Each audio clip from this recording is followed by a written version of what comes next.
Assalamualaikum warahmatullahi wabarakatuh. Ini adalah kelas investasi keuangan bersama saya, Sinta Aryani. Kali ini kita akan membahas topik mengenai pengenalan investasi dengan subtopiknya fungsi investasi. Mari kita mulai. Oke, tujuan pembelajaran. Tujuan pembelajaran untuk mata kuliah di topik pertama ini, pengenalan investasi, ada 5. Tapi untuk khusus subtopik ini adalah tujuan pembelajarannya adalah yang di nomor 1, yaitu mendefinisikan fungsi investasi bagi ekonomi dan individu atau investor. Oke, nah sekarang kita akan bahas fungsi investasi bagi ekonomi.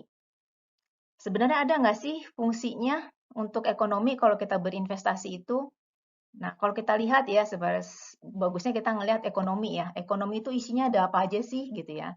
Nah, ekonomi itu pada dasarnya isinya bisa saya gambarkan di sini ya. Di sini misalkan di sini adalah perusahaan atau pabrik ya. Jadi saya tulis sini pabrik atau perusahaan atau usaha ya. Nah, kemudian ada siapa? Kalau ada pabrik, ada usaha, tentunya dia perlu labor ya, perlu tenaga kerja. Tenaga kerja kita dapetin dari mana? Tenaga kerja kita dapetin dari rumah tangga. Ya, rumah tangga yang isinya kita ya, yang tinggal di rumah tangga. Nah, kemudian setelah itu mungkin ada satu lagi bagian atau institusi ya yang kita perluin, yaitu adalah lembaga keuangan. Ya, di sini ada lembaga keuangan. Lembaga keuangan ini saya gambarin misalkan seperti ini ya. Nah, kalau kita lihat di sini, ini adalah satu antara pabrik atau usaha, kemudian rumah tangga dan lembaga keuangan itu, mereka saling berhubungan satu sama lain. Ya, kenapa mereka saling berhubungan satu sama lain? Dan kenapa saya menggambarkan ini untuk menunjukkan bahwa investasi itu penting atau berguna bagi perekonomian, khususnya untuk pertumbuhan ekonomi. Karena pada dasarnya ketika kita melakukan investasi itu adalah kita menyalurkan dana di perekonomian yang sifatnya surplus kepada pihak-pihak yang memerlukan dana atau pihak-pihak yang mempunyai defisit dana. Nah, dalam hal ini rumah tangga ya, kalau kita jumlahin keseluruhan rumah tangga yang ada di Indonesia misalkan, nah itu kan pasti mereka memiliki kelebihan kelebihan dana ya. Kelebihan dana artinya sebagian tuh pasti di saving ya. Nah, karena sudah tidak dibutuhkan untuk pengeluaran-pengeluaran, jadi disimpan. Nah, ketika disimpan, jadi rumah tangga ini ketika dia punya surplus ya, ketika dia punya surplus dana, ini disimpan ke bank, ya kan? Nah, ketika dana itu disimpan ke bank, bank tidak hanya menyimpan satu atau dua dana dari rumah tangga, tapi dari jutaan rumah tangga yang ada di suatu negara, ya kan? Sehingga lembaga keuangan atau bank ini ya mengumpulkan dana-dana tersebut. Nah, kemudian bank mengelola dana tersebut dan menyalurkan dana itu kepada pihak-pihak yang memerlukan dana atau pihak-pihak yang defisit dana. Contohnya di sini siapa? Contohnya di sini adalah pabrik atau perusahaan atau usaha. Ya, dengan demikian lembaga keuangan ini meminjamkan uang atau dana yang tadi dikumpulkan dari rumah tangga ya di bank kepada perusahaan atau pabrik atau usaha. Ya, karena pabrik atau usaha atau perusahaan dia memerlukan dana untuk apa? Untuk memperbesar usahanya. Ya, ketika dia memperbesar usahanya dia perlu dana. Sehingga dia perlu pinjaman dari bank. Nah, ketika dia memerlukan dana itu artinya apa? Artinya perusahaan tersebut bertambah besar. Ya, bertumbuh. Nah, ketika perusahaan itu tumbuh, artinya apa?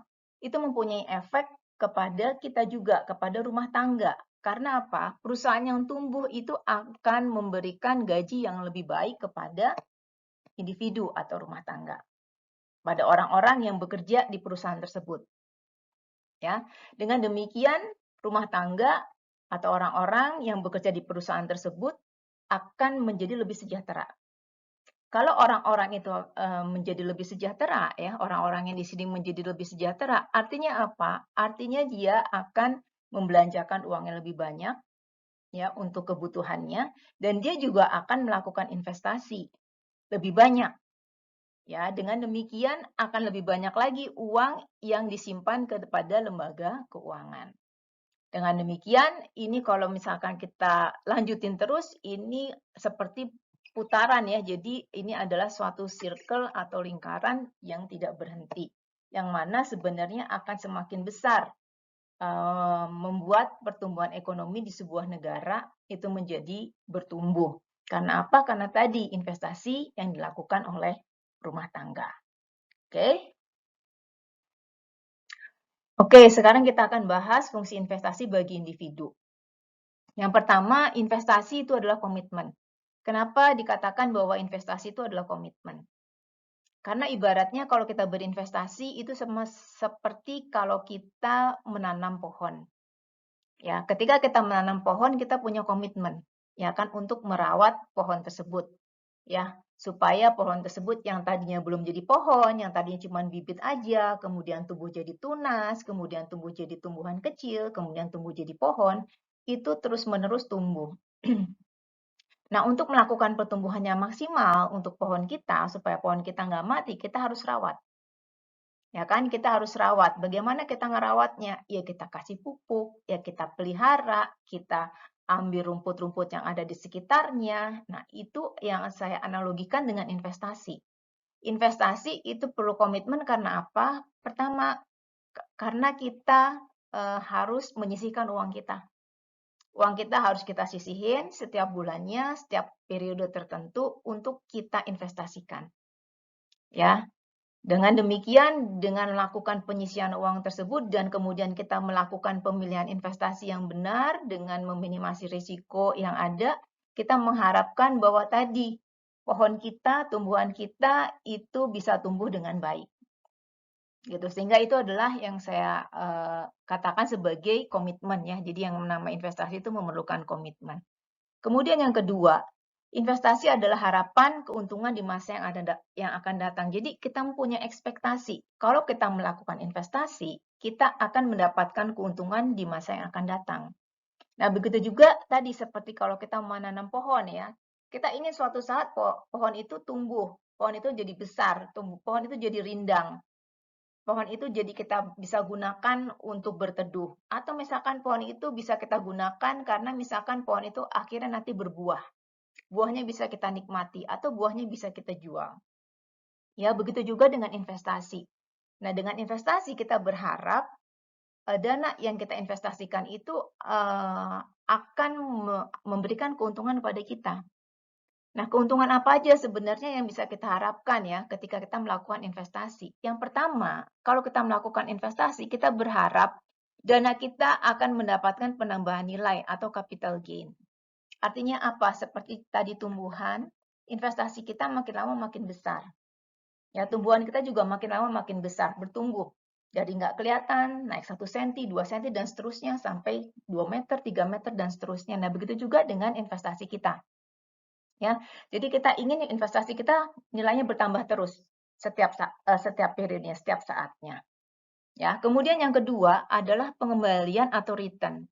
Pengembalian atau return ini adalah ibaratnya kalau dalam sebuah tanaman atau tumbuhan atau pohon itu adalah bunga atau buahnya. Ya, sehingga ketika pohon kita itu udah berbuah, artinya pohon kita sudah menghasilkan. Atau misalkan ini adalah tanaman, tanaman kita udah berbunga, itu artinya sudah menghasilkan. Nah, begitu juga dengan investasi. Investasi kita sudah menghasilkan apabila apa? Apabila kita sudah mendapatkan return atau pengembalian. Ya. Sehingga dengan perpaduan keduanya ini adanya penambahan nilai atau capital gain, kemudian ada pengembalian atau return, itu membuat investasi kita mempunyai nilai jauh lebih besar dibandingkan dulu di awal kita melakukan investasinya. Jadi ibaratnya dari tadi kita menanam bibit ya, tumbuhan. Nah, sekarang tumbuhannya, pohonnya udah jadi. Ya, misalkan jadi pohon besar dan sudah berbuah. Nah, itu adalah yang kita harapkan sebenarnya kita melakukan investasi. Nah, tentunya kalau kita melakukan investasi, yang ketiga yang perlu kita perhatikan bahwa investasi nggak lepas dari risiko. Ya, begitu juga ketika kita menanam pohon atau tumbuhan, itu nggak pernah bebas dari hama. Ya, nggak pernah bebas misalkan dari gangguan lingkungan di sekelilingnya. Begitu juga dengan investasi kita. Ya, investasi kita itu juga selalu ada risikonya. Nah, sekarang gimana nih caranya ya supaya investasi kita tetap bertumbuh walaupun misalkan ada risiko yang mengelilinginya. Artinya apa? Kita harus bisa meminimasi risiko yang ada pada investasi kita. Begitu juga kalau kita tadi menanam tanaman atau tumbuhan, kita minimalisir risikonya dengan cara apa? Dengan cara kita kasih pupuk ya, dengan cara kita rawat ya, kalau misalkan ada hama kita semprot dan lain-lain. Nah, itulah kira-kira analogi yang akan kita lakukan ketika kita melakukan investasi, ketika kita melakukan minimalisir risiko. Oke.